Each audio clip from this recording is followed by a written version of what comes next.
Seja bem-vindo. Vamos fazer hoje a classificação do crime. Mas essa classificação ela é trazida pela doutrina de diferentes formas, ou em decorrência da vítima, ou do resultado, ou de quantos atos o crime ocorre. São diversas classificações acerca do crime. Não é um tema que se esgote, até porque você pode encontrar em uma doutrina ou outra algumas classificações diferentes que eu possa não ter pontuado na aula. Mas essas classificações, elas surgem, vão surgindo através da doutrina ao longo do tempo. Vez por outra, um doutrinador traz uma classificação nova a respeito de uma determinada forma em relação ao crime, e aí os outros copiam e vai se sedimentando. Então, é uma aula absolutamente teórica e que compila as principais classificações da melhor doutrina de direito penal. Por que eles ficam fazendo isso? Tá? Porque os doutrinadores penais são muitos e eles têm que demonstrar conhecimento e, nesse tema, fazem com bastante profundidade em relação à criatividade. São muito criativos em relação a trazer novas classificações. E aí você tem que ter uma atenção especial para as provas de concurso nas classificações mais novas. Porque examinador de concurso, ele quer o que é novo. Ele não quer estar ali trazendo questões sobre temas antigos. Então, quanto mais atualizado você estiver sobre a matéria de direito penal, melhor você conseguirá se sair nas provas. Para isso, vou demonstrar aqui as principais classificações através de slides. Slides que estão disponibilizados, é o slide número 24, slides que estão disponibilizados no ambiente virtual EAD Uniforme. A primeira classificação que eu trouxe aqui para você, e aí quando você tiver alguma classificação nova, professor, eu vi uma classificação tão diferente, termos tão distintos, você me mande, compartilhe. Não segure conhecimentos. Conhecimento a gente, passa para frente. É igual a fofoca. Eu odeio fofoca. Por isso que eu passo logo para frente, eu não seguro fofoca. O conhecimento também a gente passa para frente. Quanto mais conhecimento a gente demonstrar, que a gente expuser, quem está tendo conhecimento, na verdade, somos nós. Quanto ao sujeito ativo, e você vai ver nessa aula que em diversas situações de classificação, nós já vimos, nós já passamos por elas. Essa não é uma. Deixa eu ver aqui. Não é uma das. Mas quanto ao sujeito ativo, aquele indivíduo que comete o crime. Pode ser comum, qualquer pessoa é capaz de praticar o crime, pode ser praticado por qualquer pessoa, mas haverá alguns crimes que vão denotar uma especial qualidade do autor. Nem todo mundo é capaz de cometer esse crime, só alguns. Então vai haver uma seletividade em relação ao sujeito ativo do crime, como são nos crimes próprios e de mão própria. Vamos ver a diferença. Crime próprio são aqueles que exigem ser o agente portador de uma capacidade especial. O tipo penal limita o círculo do autor, que deve encontrar-se em uma posição jurídica, como funcionário público, médico, ou de fato como mãe da vítima, que é o crime lá de infanticídio, pai ou mãe, no artigo 246. Então, o crime de mão própria, ele exige uma especial característica do autor. Não é qualquer pessoa que é capaz de cometer esse crime. O infanticídio. somente a mãe é capaz de cometer esse crime. Porque ela tem uma condição especial. Porque ela que tem que estar no estado do puerpério. O crime de peculato é um crime praticado por funcionário público contra a administração pública. Se você não é funcionário público, como é que você vai praticar o crime de peculato? Então, quando se tem essa especial seletividade trazida pelo doutrinador em relação ao tipo penal, se chama de crime próprio. Não é possível a qualquer pessoa praticar esse crime. É necessário uma especial condição para isso. No crime de mão própria ou atuação pessoal, diz o seguinte a doutrina: não se exige qualidade pessoal do agente. Trata-se de um crime comum, ou seja, qualquer pessoa poderia praticar esse crime, mas só poderá ser praticado mediante presença física do agente. Diz a doutrina que no crime de mão própria, eu não posso, não pode ser outra pessoa a executar o crime, somente a própria pessoa. Por exemplo, falsa perícia ou falso testemunho. Somente eu sou capaz de praticar o ato executório. Somente eu sou capaz de fazer a falsa perícia. Eu não posso determinar a outro essa ação. O meu testemunho ser falso. O advogado pode ter me determinado a isso. Uma pessoa pode ter me determinado a isso. Mas o ato em si da prática, da execução do crime, somente o autor. Então, é denominado de crime de mão própria. Somente com a mão do sujeito é possível a execução do crime. Tem um crime militar que é dormir em serviço. O policial, o militar está lá na guarita de segurança, fazendo a vigilância do batalhão, e ele simplesmente está dormindo. É crime militar. É um crime de mão própria. Quem é que poderia dormir por ele? Ninguém. Então, somente ele tem essa capacidade de execução. É uma qualidade pessoal e intransferível.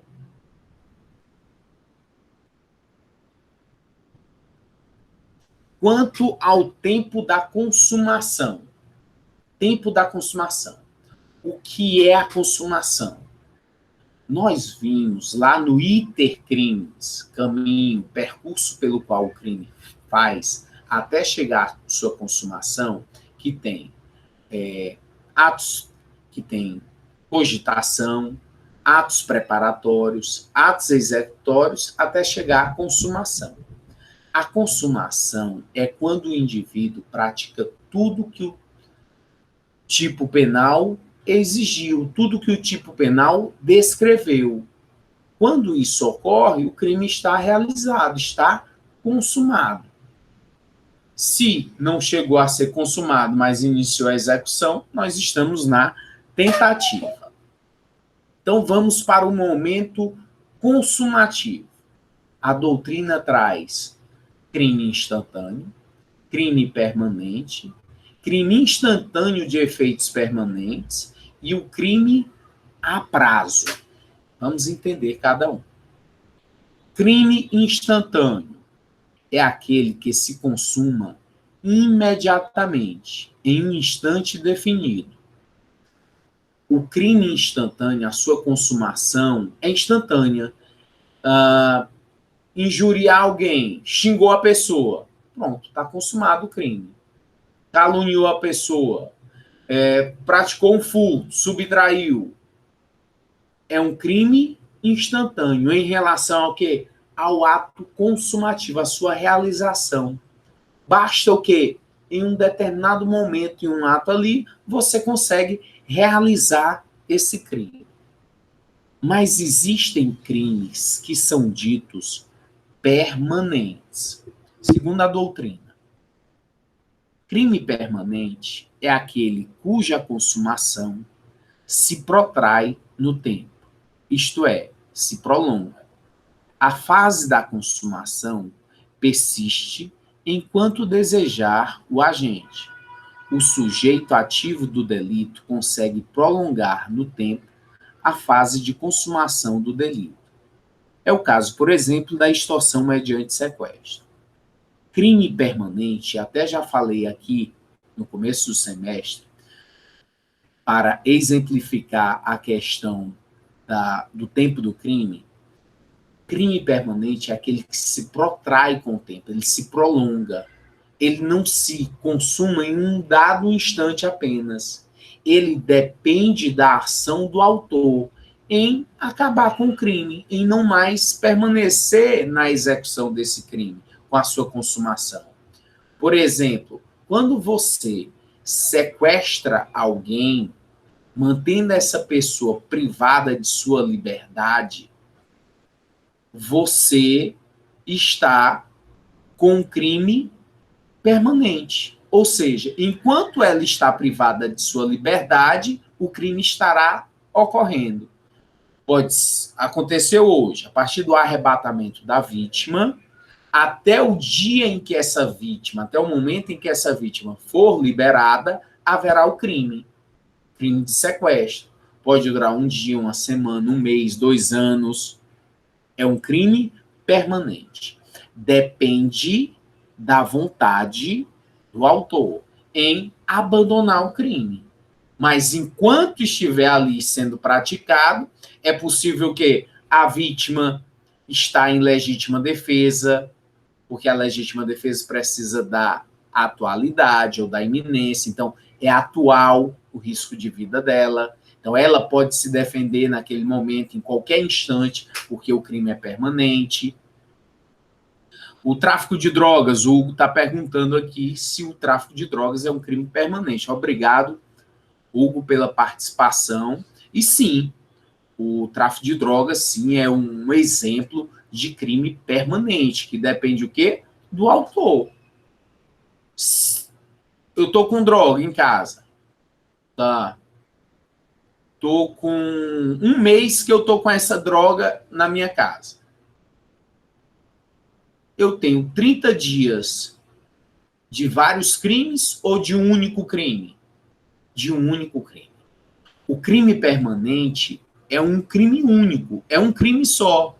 Não haverá 30 crimes de tráfico de drogas. Cada dia foi um crime de tráfico de drogas? Não. Cada dia que a pessoa ficou privada de liberdade na extorsão mediante sequestro foi um crime? Não. É um único crime. Só que esse crime, ele é permanente. Ele está ali sendo praticado e depende do autor. Depende de mim queimar a droga e não mais estar praticando esse crime. Jogar no mar a droga. Mas quantos crimes eu pratiquei? Um único crime.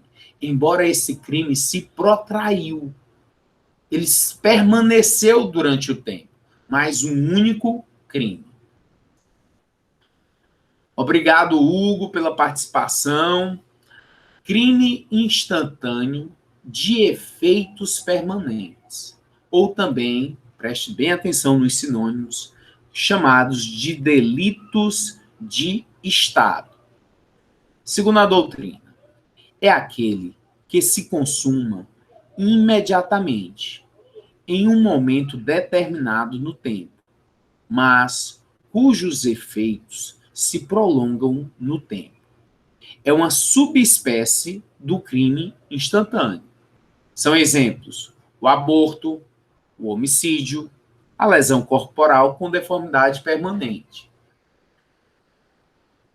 O crime instantâneo de efeitos permanentes. Eu joguei ácido sulfúrico na minha ex-namorada, provocando nela uma lesão corporal gravíssima em decorrência da deformidade permanente. esse crime, ele foi instantâneo, porque em um momento só eu consegui produzir a lesão, mas os efeitos do crime, da minha ação, são permanentes, vão permanecer. O homicídio, matei em um dado instante, mas os efeitos vão permanecer. Então, a doutrina pontua esses crimes como crimes instantâneos de efeitos permanentes. E o crime a prazo? Esse crime a prazo é doutrina moderna. Antigamente não tinha esse crime a prazo, não. Olha o que diz a doutrina. É aquele que depende de determinado prazo para a sua consumação, como de apropriação de coisa achada, onde se tem o prazo de 15 dias para a entrega, lá do artigo 169, inciso 2 do Código Penal. E o de lesão corporal de natureza grave, com resultado de incapacidade para as ocupações habituais por mais de 30 dias, lá do artigo 129, parágrafo 1º, inciso 1.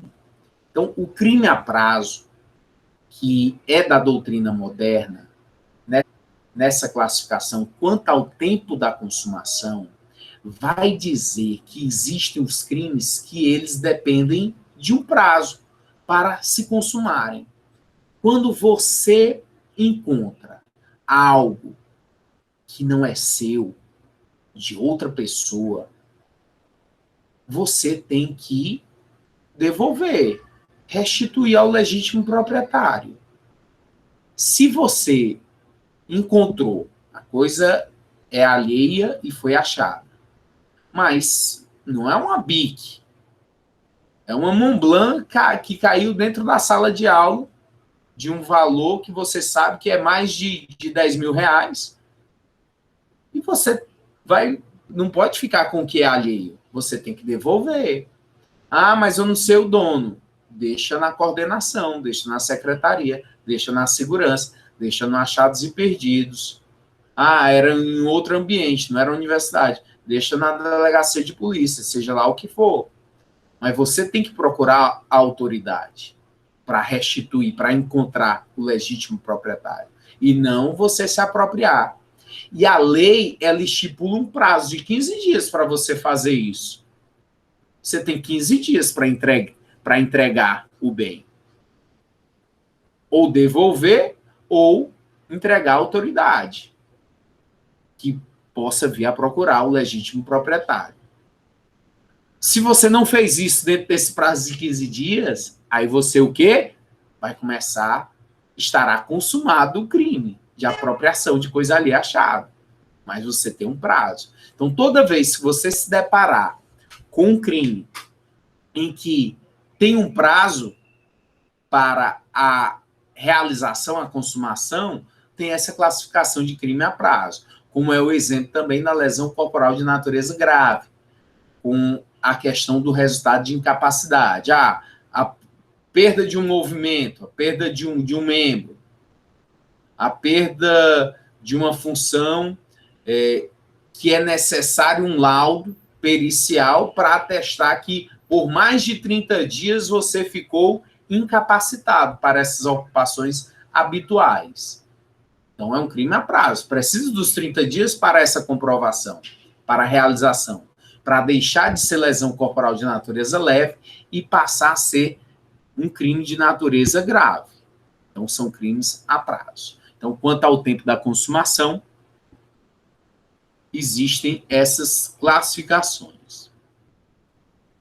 Achado não é roubado, não vinga. Vovó estava errada, né? Aquela meme, a vovó dizia muita coisa e eu não acreditava. Mas a vovó dizia muita coisa também que estava errada. Esse negócio de achado não é roubado, ladrão que rouba ladrão tem 100 anos de perdão, no direito penal não procede.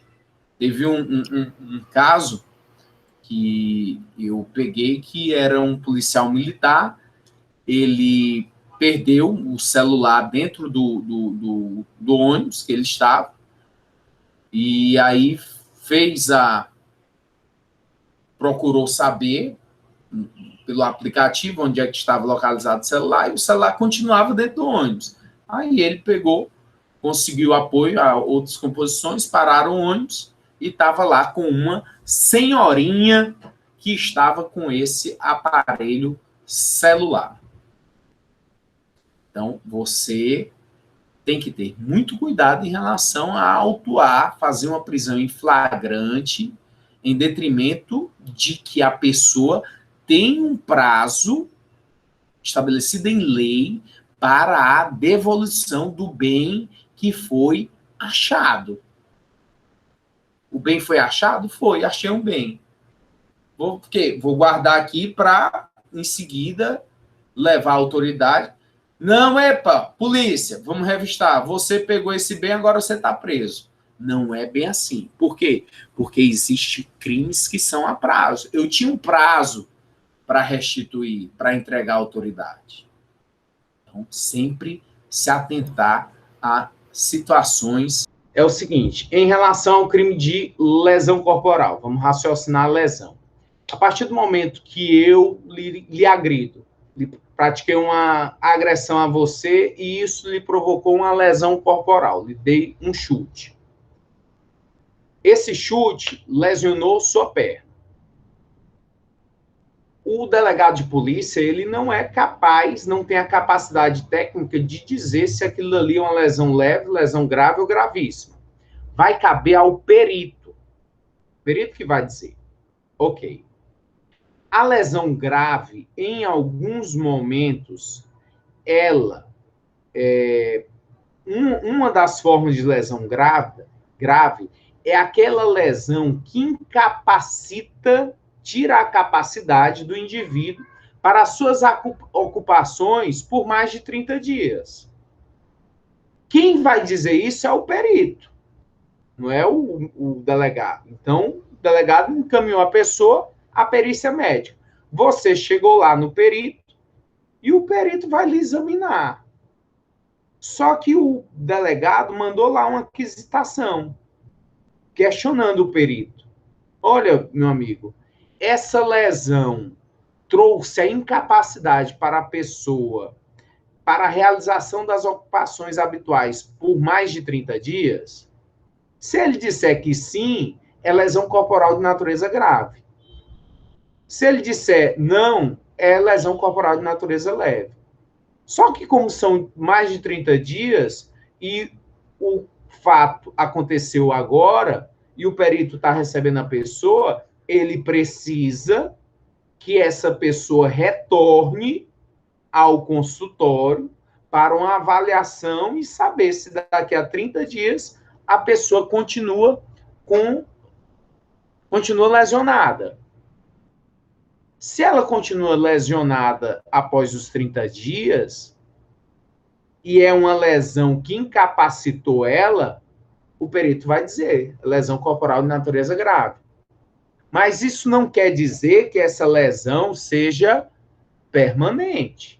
Ela é apenas uma lesão que passou de 30 dias. Pode ser que no 40º dia a pessoa já retorne às suas ocupações habituais. Então, é a distinção entre ser uma lesão permanente e uma lesão que não é permanente. Uma deformidade por meio de ácido sulfúrico no rosto de alguém é permanente, é irreversível.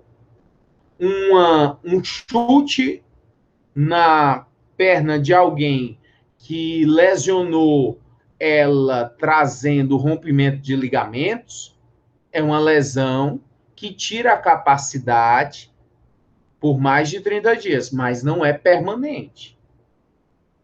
Então, aí é a diferença em relação ao crime a prazo e ao crime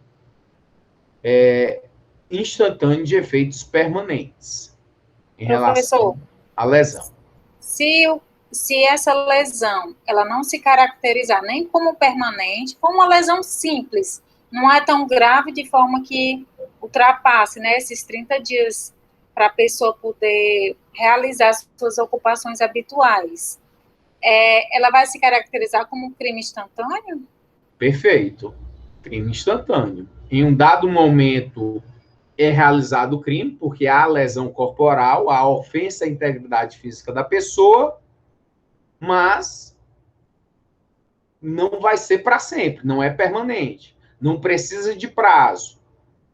Então, a própria lesão corporal, ela consegue ser classificada quanto ao tempo da consumação em diferentes classificações. Não é você pegar e dizer, crime de lesão. Ah, crime de lesão é isso. Não. Depende da lesão. O que foi a lesão? O tipo penal vai descrever qualificadoras, circunstâncias que, em detrimento das consequências, trazem um agravamento da pena, um aumento da pena. Lá no parágrafo 1º e parágrafo 2º. Parágrafo 1º traz a lesão corporal de natureza grave e o parágrafo 2º entende-se que são as lesões corporais de natureza gravíssima. Mas obrigado aí, Leidiane, pela participação, pelo questionamento, que sempre pertinente e que traz o raciocínio acerca da matéria.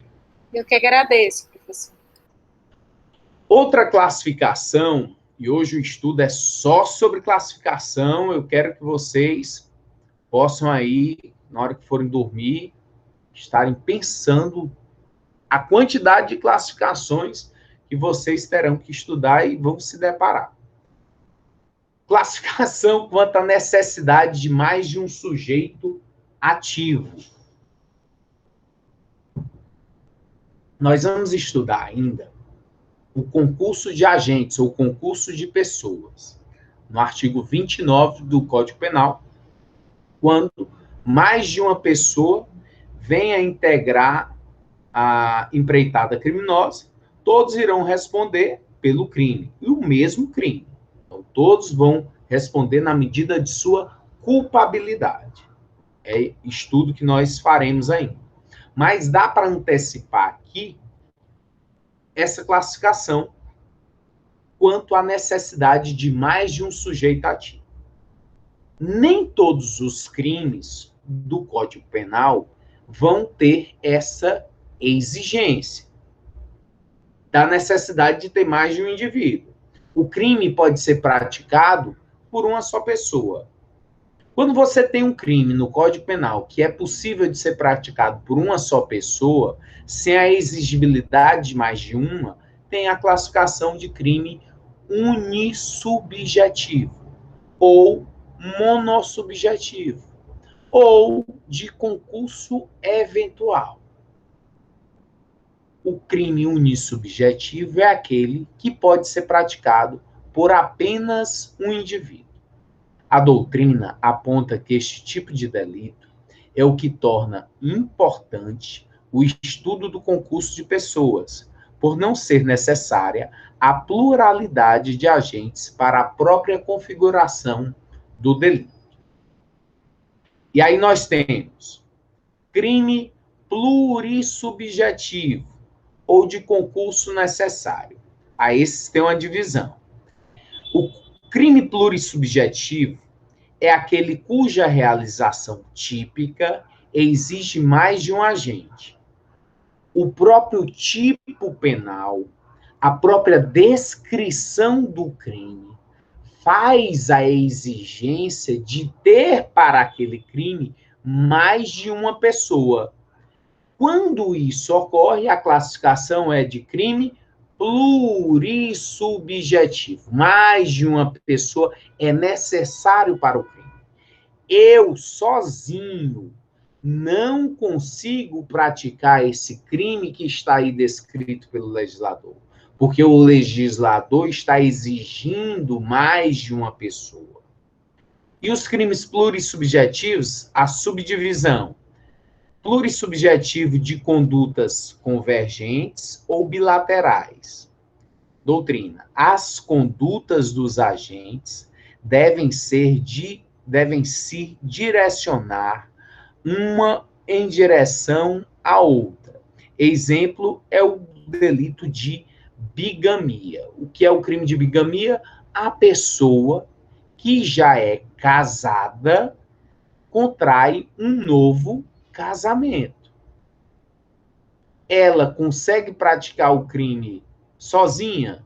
Não.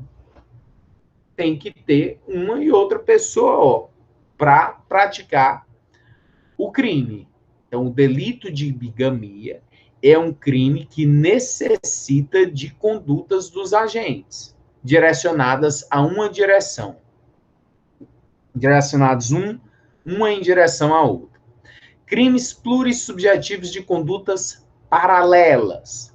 As condutas dos indivíduos devem atuar paralelamente, possibilitando a prática delitiva. Lá no artigo 288 do Código Penal, você encontra o crime de associação criminosa, quando 3 ou mais pessoas resolvem se associar para a prática de crimes. Então, uma só pessoa não consegue praticar o crime de associação criminosa. A exigência de um número mínimo para o crime. Crime plurissubjetivo de condutas contrapostas. As condutas dos agentes devem ir de encontro umas às outras, ou seja, se contraporem. É assim classificada o crime de rixa. O crime de rixa está lá no artigo 137 do Código Penal. É aquela briga de bar, onde você não consegue identificar grupos. Todo mundo está brigando entre si. Todos os contendores vão responder pelo mesmo crime, rixa, apesar de não estarem em condutas associadas, em não estarem em condutas de grupos em si. Então, cada um por si é classificado como crime plurissubjetivo de condutas contrapostas. E ninguém pratica esse crime sozinho. Se o crime é de briga, de rixa, de confusão, como é que eu vou fazer confusão sozinho? Brigar comigo mesmo? Não tem como. Olha aqui esse exemplo. O crime é de estupro. Estupro está no artigo 213 do Código Penal. Constranger alguém, mediante violência ou grave ameaça, a ter conjunção carnal, ou a praticar, ou permitir que com ele se pratique outro ato libidinoso. Pena é reclusão de 6 a 10 anos. Até aí, tudo bem. É um crime unissubjetivo. Uma pessoa é capaz de praticar o estupro. Eu, sozinho, sou capaz de praticar um estupro. Não preciso de outra pessoa. Mas vejam que o crime de estupro, ele acaba tendo a sua pena agravada. Um aumento de pena. No artigo 226, a pena é aumentada, inciso 4, de 1/3 a 2/3, se o crime é praticado, a linha A, estupro coletivo, mediante concurso de 2 ou mais agentes. Eu não consigo, sozinho, ter essa qualificadora, ter esse aumento de pena. Por quê? Porque o legislador exigiu a plurissubjetividade, pelo mais de uma pessoa na prática do crime.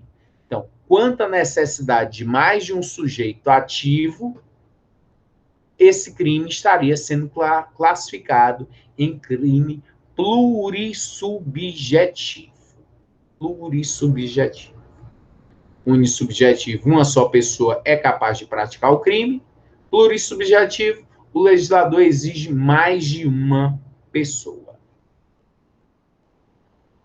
Quanto ao tipo penal, o crime pode ser simples, pode ser qualificado e pode ser privilegiado. Nós vimos essa classificação em relação à tipicidade. Na aula ministrada sobre o tema tipicidade do crime, fato típico, crime, conduta, fato típico, Conduta, nexo causal, resultado, tipicidade. Lá na aula de tipicidade, nós vimos que o tipo penal, ele pode ter essa técnica legislativa que o legislador utilizou para organizar o dispositivo penal, trazendo o quê? Uma forma simples ou fundamental, que é o tipo simples, o tipo penal sem a forma qualificada ou privilegiada. É a simplicidade da conduta. Subtrair para si ou para outra coisa ali é móvel. Pronto. É o tipo simples. Artigo 121. Matar alguém. É o tipo simples. Ok. Mas você pode, o legislador faz isso, ele traz modalidade em que aumenta o crime, aumenta a pena. Por que do aumento da pena? Ou em razão da forma que o crime foi praticado, dos instrumentos que foram utilizados, ou em decorrência da motivação, questão subjetiva, motivos do crime. Ele vai aumentar essa pena. A qualificadora, e assim é chamado, qualificar o crime. Qualificar um crime é dar um aumento em relação a essa pena. É dizer que esse crime tem um aumento de pena em decorrência da sua natureza, da sua forma. Então, sai da forma simples ou fundamental e passa a ser qualificado. O tipo penal com mudança das margens penais, a maior quanto ao tipo simples. Entre o mínimo e o máximo, vai haver um aumento. E o privilégio? A possibilidade de um crime ser privilegiado é dar uma diminuição da pena, em detrimento de alguma circunstância que o legislador está lá descrevendo, pontuando. Então, ele dá esse privilégio. O tipo penal privilegiado tem mudança das margens penais, a menor, quanto ao tipo simples. A doutrina também chama privilégio quanto há causa de diminuição de pena. Homicídio simples. Aqui o exemplo do homicídio, que tem a forma simples, ou fundamental, que tem a forma privilegiada e tem a forma qualificada. No simples ou fundamental, artigo 121, matar alguém. No que tem a pena de reclusão de 6 a 20 anos. O crime de homicídio, e nem todos os crimes têm essa forma, tem esse enquadramento em ser qualificado ou privilegiado. Alguns só têm a forma simples ou fundamental. O homicídio não, tem a forma privilegiada. Assim como o furto tem forma privilegiada e tem forma qualificada. Privilegiado no homicídio. Quando é que o homicídio é privilegiado? Caso de diminuição de pena. Parágrafo 1º. Se o agente comete o crime impelido por motivo de relevante valor social ou moral, ou sob o domínio de violenta emoção, logo em seguida a injusta provocação da vítima, o juiz pode reduzir a pena de 1/6 a 1/3. Então, o juiz dá uma diminuição da pena. O indivíduo matou a pessoa que havia estuprado sua filha. Vai ser isento de pena? Não. Não foi em legítima defesa, não tem isenção de pena. Ele matou? Matou. Foi um valor moral? Foi. Ele, naquele momento, estava impelido por estava impelido ele estava sob o domínio de uma violenta emoção quando ele fez isso? Estava. Então, o juiz não isenta de pena, mas dá o privilégio em relação à sua pena, reduzindo a pena entre 1/6 a 1/3. É isso que o juiz pode fazer. O homicídio, ele pode ser qualificado. Uma das qualificadoras está no parágrafo 2º. Se o homicídio é cometido, feminicídio, inciso 6, contra a mulher por razões da condição de sexo feminino. Pena, reclusão de 12 a 30 anos. Veja que o patamar mínimo, que até então era de 6, e o patamar máximo, que era de 20, agora passou, respectivamente, para 12 a 30 anos. Sai de 6 a 20 para 12 a 30. Olhe a mudança significativa em relação a um agravamento dessa pena, a um aumento dessa pena, porque o crime foi qualificado em detrimento do motivo. Tanto o motivo quanto a forma tem essa possibilidade de fazer com que o homicídio tenha um aumento em relação ao seu patamar e ele seja considerado de forma qualificada. Parágrafo 2º do artigo 121, considera-se que há razões de condição de sexo feminino quando o crime envolve, inciso 1, violência doméstica e familiar, 2, menosprezo ou discriminação à condição de mulher.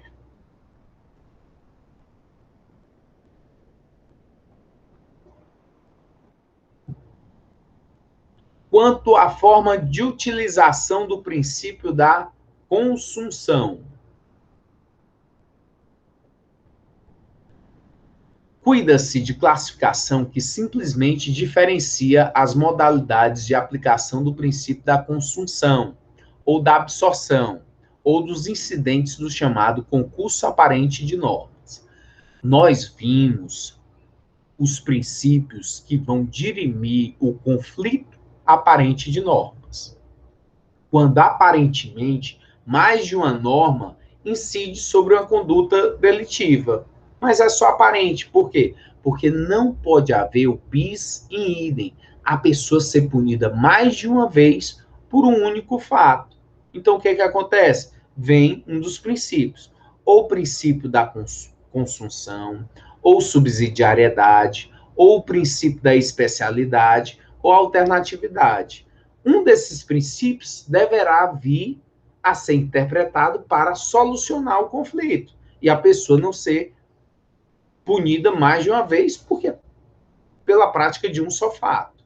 Então, a questão dessa forma de utilização do princípio da consunção acabou sendo trazida pela doutrina para trazer uma classificação em relação aos crimes progressivos e a progressão criminosa. Vamos entender o que é o crime progressivo e o que é a progressão criminosa, dentro do princípio da consunção. Primeiro, crime progressivo. Segundo a doutrina, crime progressivo é aquele em que o agente, para atingir o seu objetivo, precisa praticar um crime menos grave, que é o caminho para a prática de outro. Cuida-se de condutas necessárias para a prática do crime desejado. É o caso do homicida que se utiliza de uma faca para a execução do crime. Ele pratica várias lesões corporais para se atingir o homicídio, respondendo apenas por este último crime, norma consuntiva. Para o entendimento atual do Superior Tribunal de Justiça, não se deve adotar a regra de o mais grave absolver o menos grave, mas de o crime fim absolver o crime meio. Então, o crime progressivo é quando você tem que se valer de um crime para chegar ao outro crime. É um trampolim, é uma passagem, é uma ponte. Sem passar pelo crime meio, você não consegue chegar ao crime fim. Se você quer furtar uma residência, para isso você tem que entrar violar um domicílio, lá do artigo 150. Mas você não vai responder pelo crime de invasão de domicílio, do 150, e furto. Não, você só vai responder pelo crime fim, e não pelo crime meio. Ah, eu vou subtrair objetos de dentro de um carro. Quebrei o vidro do carro. Eu não vou responder pelo crime meio, que é o dano do artigo 163, e o furto de 155. Não. O crime meio será absolvido pelo crime fim, porque eu estou num crime progressivo, eu estou progredindo, é o meu trampolim. Olha o exemplo desse rapaz que com cheques feitos em casa comprou um Porsche nos Estados Unidos. Bom, para isso, essa documentação que ele utilizou, esses cheques, essa falsificação dos cheques, por si só é um crime, é uma fraude. Mas o que ele vai fazer com os cheques na mão? Qual é a potencialidade de ter cheque falso na mão? Zero. Só me vai ser útil esse cheque se eu praticar o estelionato. É o crime meio para chegar até o crime fim. Então, a falsificação vai ser absolvido pelo crime fim, que era o estelionato, no crime progressivo. Já a progressão criminosa, vamos mudar aqui a chave, na progressão criminosa, segundo a doutrina, progressão criminosa é aquele em que há modificação do elemento subjetivo do agente, que passa pela realização de 2 ou mais tipos penais, ocorrendo absorção pelo crime fim. É o caso do sujeito que vai até a casa da ex-namorada para lhe dar uns socos e, lá chegando, resolve matá-lo. Nesse caso, há uma modificação do dolo, sendo que a prática das lesões corporais previstas na norma consunta era o objetivo inicial do agente.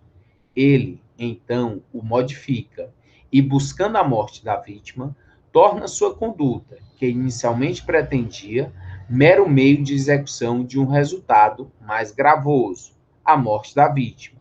A consequência é que o crime de homicídio absolve o crime meio e o de lesões corporais. Então, a progressão criminosa está relacionada ao desiderato, à intenção do sujeito, que inicialmente era uma, mas ele muda.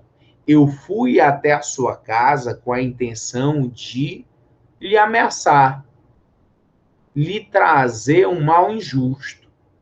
Só que lá chegando, quando eu lhe ameacei, você retrucou e eu fiquei mais zangada ainda, peguei minha arma e lhe matei. Não vou responder por crime de ameaça e homicídio, não. O crime acaba sendo absolvido pelo crime meio, porque houve uma progressão criminosa. Tudo estará dentro do princípio da consunção. O que vai diferenciar é que na progressão criminosa é o elemento subjetivo do agente. Ele altera esse elemento subjetivo que inicialmente era um, mas ele passa para outra intenção em um mesmo contexto. A contextualização é a mesma. O Tiago está fazendo um comentário. Tem, inclusive, aquele exemplo que o senhor deu sobre falsidade ideológica e estelionato. Perfeito, Tiago. Em relação ao crime progressivo, tem, sim, esse exemplo da falsidade ideológica e o estelionato. A falsidade é apenas meio para se chegar ao estelionato. Aqui, nesse outro exemplo, foi lá daquele lamentável ocorrência, aquela tragédia do delegado de polícia lá de São Paulo, que acabou sendo morto pela namorada. Eles tiveram uma briga, ela encontrou algumas mensagens no celular, tenham cuidado com os celulares de vocês, e tiros, ela matou o delegado lá com a própria arma dele. O delegado foi ensinar ela a atirar, olha o que deu. Ensinando a namorada a atirar e ela acabou pegando algumas mensagens dele com a ex-namorada, não ficou muito feliz com isso, perdeu a cabeça e atirou contra ele. Ele não faleceu, mas ela em seguida supostamente se matou. Então, a polícia investiga tiroteio que acabou com modelo morta e delegado baleado. Então, foi lá para fazer uma coisa e acabou fazendo outra. Eu acho, professor, que ele é até professor do Estratégia Concurso, se não me engano. Eu já vi a foto dele. Mas ele se recuperou? Alguém sabe dizer? Se recuperou, sim. Tudo, assim, pelo menos na investigação, tudo indicava que ele tinha matado ela, né? Ela atirou nele. Ele tem vários cursos de tiros, né? E ela, segundo a investigação, ela tentou atirar nele e, enfim, não está bem, essa história não está bem contada ainda não, ainda está em investigação. Mas eu penso que ele que atirou nela. E foi. Por que ele fez isso? Agora, você sabe se ele já voltou para a ex? Não sei, professor. Pois é. Eu acho muito difícil ele ter aí atirado nessa moça. Acho muito difícil. É uma história que não bate. Ele ter pego, e a partir do momento que ela descobre mensagens no celular dele, aí causa uma revolta a ele e ele atira nela. Então, sempre a gente procura motivo. Qual o motivo? Quem tem motivo para fazer? Qual o motivo dele? Qual o motivo dela? Então, ela tinha motivo? Ele tinha motivo? Então, há uma descoberta de mensagens no celular dele se correspondendo com a ex-namorada. E aí ela supostamente não aceita, não aguenta a pressão, atira contra ele e depois se mata. Mas muito, muito lamentável, muito triste a situação como essa. E a questão, aí botando um assunto que é paralelo, é a questão do desarmamento. Quem advoga a situação para não haver a liberação das armas, para sempre ser mais rígido essa questão da posse da arma, é justamente em decorrência da violência doméstica, em que, quando há armas dentro de casa, isso acaba agravando. Mas aí é tema de discussão e fica para depois. O Thiago está dizendo que já viu uns vídeos dele falando sobre armas e ele já está recuperado. Graças a Deus que ele siga em paz e responda o que tiver de responder. Depois eu vou procurar saber se ele está sendo réu no processo, se foi denunciado ou se já foi arquivado o fato, saber a conclusão desse caso. Bastante intrigante. Crime habitual. Essa classificação de crime habitual. O que é um crime habitual? Crime habitual é constituído de uma reiteração de atos, penalmente indiferentes de per si, que constituem um todo, um delito apenas, traduzindo geralmente um modo ou estilo de vida. Nesses casos, a prática de um ato apenas não seria típica. O conjunto de vários praticados com habitualidade é que configura o crime. Então, o crime habitual é um estilo de vida, é o que o sujeito tem que estar praticando reiteradamente. Um só ato não vai caracterizar o crime. Por quê? Porque ele é habitual, ele precisa de habitualidade. Ele precisa que o sujeito vá fazendo as condutas. Por exemplo, casa de prostituição do artigo 292, salvo engano. 292. Casa de prostituição. É você manter casas de prostituição. Manter casas de prostituição. É um crime habitual. Se eu fizer uma festa com várias prostitutas, mesmo elas cobrando, pedindo dinheiro, cobrando o programa, as relações sexuais, e a polícia chega nesse dia, não estará caracterizado o crime, porque necessita que eu mantenha. Manter é a conduta habitual. Então, tem que ser hoje a casa de prostituição, tem que ser amanhã, depois. Então, tem que ter habitualidade. Olha esse exemplo em relação ao crime do artigo 282, que trata do exercício ilegal da medicina, arte dentária ou farmacêutica. Diz o dispositivo: exercer, ainda que a título gratuito, a profissão de médico, dentista ou farmacêutico, sem autorização legal ou excedendo-lhe os limites. Pena detenção de 6 meses a 2 anos. Para esse crime, veja sempre, todos os crimes, veja sempre o verbo. É o que há de mais importante na descrição do tipo penal. É o núcleo, é o que é chamado, considerado como núcleo do tipo, o verbo. Então veja, ó, exercer. Quem exerce tem que ter condutas reiteradas. Se o médico botou o seu balcãozinho ali, o indivíduo botou seu balcão, ele é apenas um estudante de medicina, ou então é um médico que se formou na Bolívia, mas não tem CRM, ele não tem regularidade aqui em relação à sua profissão.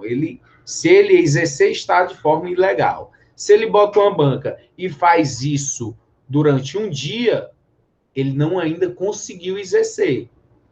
Ele tem que ter hoje, tem que ser amanhã, tem que ser depois, tem que ter condutas reiteradas, estilo de vida, continuidade de condutas, habitualidade, sem a qual não é o crime.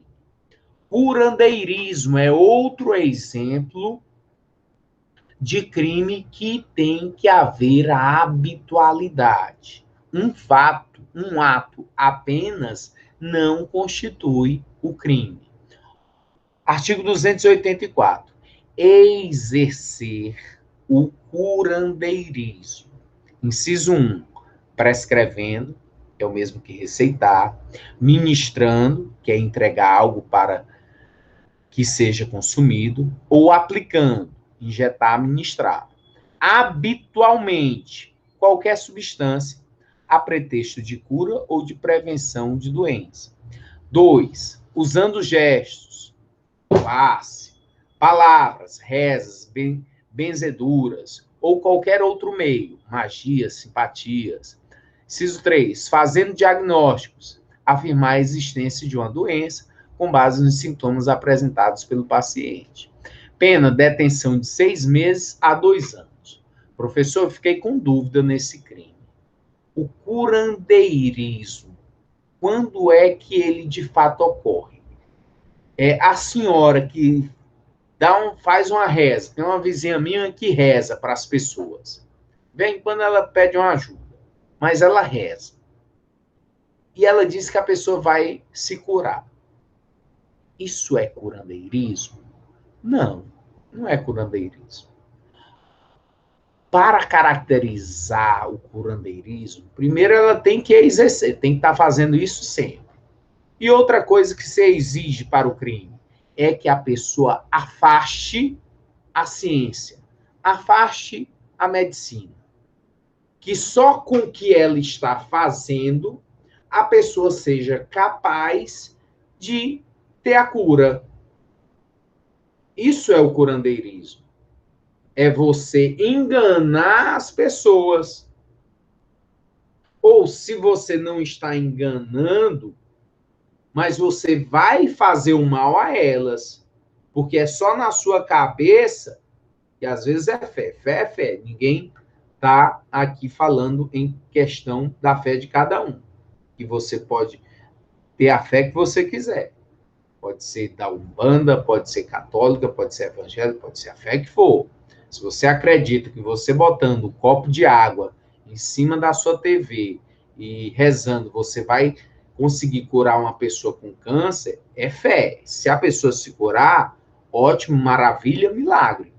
Mas a partir do momento que diz para a pessoa, para ela se afastar de tratamento, que não é mais necessário, que basta ela proceder dessa forma com a reza, com a águazinha benta que eu dei a ela, isso é o curandeirismo, muito parecido com charlatanismo, mas a fé de cada um é preservada e não é incriminada. Não é ilícito você ter fé e acreditar que você possa se curar em detrimento de reza ou similar. O que é o crime é quando alguém vem até outra pessoa e diz para ela ou faz com que ela se afaste da ciência de tratamento em detrimento do que ela está prescrevendo, ministrando ou aplicando. E precisa ser habitual. Crime profissional. Várias classificações que eu estou trazendo aqui para você ir entendendo essas classificações e começando a memorizar a classificação dos crimes. Uma delas é o crime profissional. O que vem a ser o crime profissional?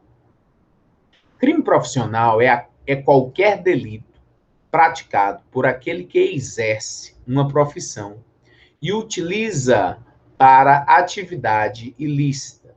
Exemplo, aborto praticado por médico. Aqui o exemplo que ocorreu no estado do Ceará, em 24/5/2017, o Tribunal de Justiça do estado do Ceará manteve decisão de levar a júri o médico, ex-deputado estadual e ex-prefeito de Maracanaú, Dionísio Brochado Lapa Filho, e 5 auxiliares, pelo crime de aborto provocado por terceiros e organização criminosa, fatos ocorridos em 2014. O valor cobrado das pacientes era de R$2.000. Aqui só a título de exemplo, exemplo acadêmico, pode ser que tenha algum parente, algum amigo de algum dos envolvidos, mas para trazer ao conhecimento o que é o crime profissional. É quando o profissional, e seja de qualquer profissão, ele se utiliza dos seus conhecimentos profissionais para a prática criminosa. Pode ser praticado por um advogado? Pode. Um advogado que milita em causas previdenciárias e ali ele está retirando valores dos seus clientes. Seria um crime profissional? Sim, a partir do momento que ele utilizou dos seus conhecimentos jurídicos para esse fim. Seria considerado um crime profissional, porque está exercendo, está se utilizando da sua profissão. Um juiz que ele desvia valores que estão em depósito para a conta dele. É um crime profissional. Se utilizando da sua profissão, dos seus conhecimentos. Quanto ao núcleo do tipo. Classificação: crimes de ação simples, crimes de ação múltiplas ou de ação plurinuclear, de conteúdo variado ou tipo misto. Quanto ao núcleo do tipo, é possível ainda classificar o delito quanto ao número de núcleos do tipo e a necessidade ou não de sua realização cumulativa para a sua configuração. Núcleo do tipo, vou repetir, é o verbo. O verbo é que expressa a ação ou omissão, sem a qual o crime não ocorreria. É o que há de mais importante na descrição do tipo penal, o verbo. Então, quando se tem só um verbo, se diz que tem apenas um núcleo do tipo. Quando se tem só um verbo, é um núcleo do tipo. Por isso, é um crime de ação simples. Crime de ação simples. Crime de ação simples é o crime que possui apenas um núcleo do tipo, consistente no verbo principal que descreve a conduta típica, que é o caso do homicídio. Caso do furto, homicídio, artigo 121. Matar alguém. Quantos verbos? Um. Qual? Matar. Artigo 155. Subtrair para si ou para outro em coisa alheia móvel. Quantos verbos? Um. Subtrair. Então, é um crime de ação simples. E existem os crimes de ação múltipla ou de ação plurinuclear, de conteúdo variado ou tipo misto. E aí você já sabe o que é. É o crime que possui mais de um núcleo do tipo, sendo que a prática de apenas um deles é suficiente para a sua consumação. E a prática de mais de um deles, no mesmo contexto, configura crime único. É o caso do artigo 33, que é o crime de tráfico de drogas, lá da Lei 11.343, de 2006. Alguns crimes, eles têm ações múltiplas, têm vários verbos. Lá no crime do artigo 33, do tráfico de drogas, são 18 verbos. Exportar, importar, trazer, ter em depósito, vender. Tudo isso você pode fazer, todas essas condutas, mas você está em um único crime. Se eu importei a droga, se eu estou com a droga em depósito, se eu vou transportar a droga, se eu agora vou vender a droga, sendo a mesma droga, um crime só, tráfico de drogas. Não é porque eu pratiquei várias ações que estão contidas no tipo que vão ser vários crimes. Um único crime. Olha aqui o exemplo da lei ambiental que é a Lei 9.605, de 1998, em seu artigo 29. Olha os dispositivos. Matar, perseguir, caçar, apanhar, utilizar espécimes da fauna silvestre, nativos ou em rota migratória, sem a devida permissão, licença ou autorização. Para quem não está entendendo, esse sujeito que está aí com os seus sapatos, em suas meias estão amarrados, estão pregados vários pássaros da fauna silvestre. Eles dopam esses animais. Os animais são transportados e estão ali sendo transportados dormindo, porque eles colocam medicação nos animais para eles adormecerem.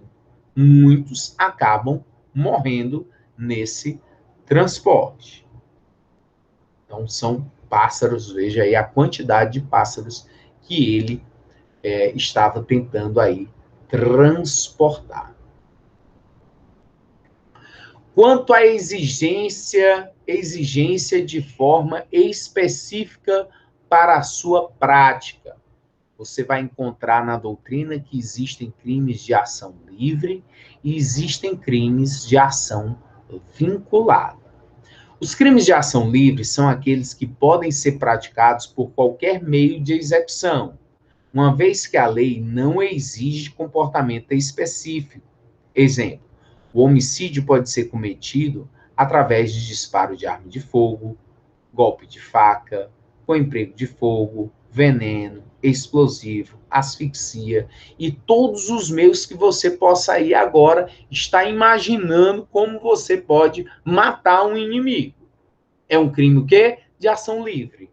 O legislador não exigiu nada, só disse lá, matar alguém. Então a sua ação, seja lá como for, utilize a sua imaginação para isso, não faça isso, mas utilize a sua imaginação para isso, é um crime de ação livre. De outra sorte, o legislador traz alguns crimes vinculando a ação, dizendo, se for assim, se for assado. Então, quando o legislador descreve a ação a ser praticada, a doutrina vem e classifica esse crime como crime de ação vinculada. São aqueles em relação aos quais a lei descreve o meio de execução de forma pormenorizada. Exemplo, o crime de maus-tratos, no qual a lei descreve em que devem consistir os maus-tratos para que caracterizem o delito. Novamente, a lei ambiental, artigo 32. Praticar ato de abuso, maus-tratos, ferir ou mutilar animais silvestres, domésticos ou domesticados, nativos ou exóticos. Pena de detenção de 3 meses a 1 ano e multa. Parágrafo 1º. Incorre nas mesmas penas quem realiza experiência dolorosa ou cruel em animal vivo, ainda que para fins didáticos ou científicos, quando existirem recursos alternativos. Então, notem que o legislador trouxe aí a forma de execução do crime, vinculando. É mutilando. Então, o legislador está vinculando, através da descrição, a forma de execução. Quanto ao número de atos executórios, os crimes podem ser unissubsistentes e plurissubsistentes. Crimes unissubsistentes são aqueles em que realiza-se apenas com um ato. A conduta é una e indivisível, coincidindo o ato temporalmente com a consumação, de modo que não admitem tentativa. Então, por um único ato, eu consigo realizar o crime. Eu não consigo fazer em vários atos. Professor, mas é gago. O gago tá lá, filha da pu. Não. É um único ato. Um único ato que, quando você pratica o crime de injúria, de calúnia, de difamação, através da forma oral. Então, só vai ter um ato. Vai conseguir desmembrar. Os crimes plurissubsistentes, no entanto, são compostos de vários atos que integram a conduta. Existem fases que podem ser separadas, fracionando-se o crime. Admitem a tentativa e constituem a maioria dos delitos. Tiago está perguntando, nesse caso da foto, professor, foi injúria racial, perfeito. Aí foi um caso em que, lá no Rio Grande do Sul, num jogo da Libertadores, entre o time do Grêmio e o time do Santos, a torcida estava xingando o goleiro Aranha, querendo tirar a concentração dele, e injuriaram ele em decorrência de sua cor, chamando ele de macaco, um fato extremamente lamentável. Essa torcedora foi identificada, foi punida, e outros mais. Então, se trata de crime unissubsistente, que é praticado em um único ato e não tem nem a possibilidade de forma tentada. A tentativa, não existe tentativa de crime unissubsistente, porque ele se perfaz com um único ato, diferentemente dos crimes plurissubjetivos, que podem ser compostos de vários atos para integrar a conduta criminosa. Nossa aula é bastante extensa em relação à classificação dos crimes.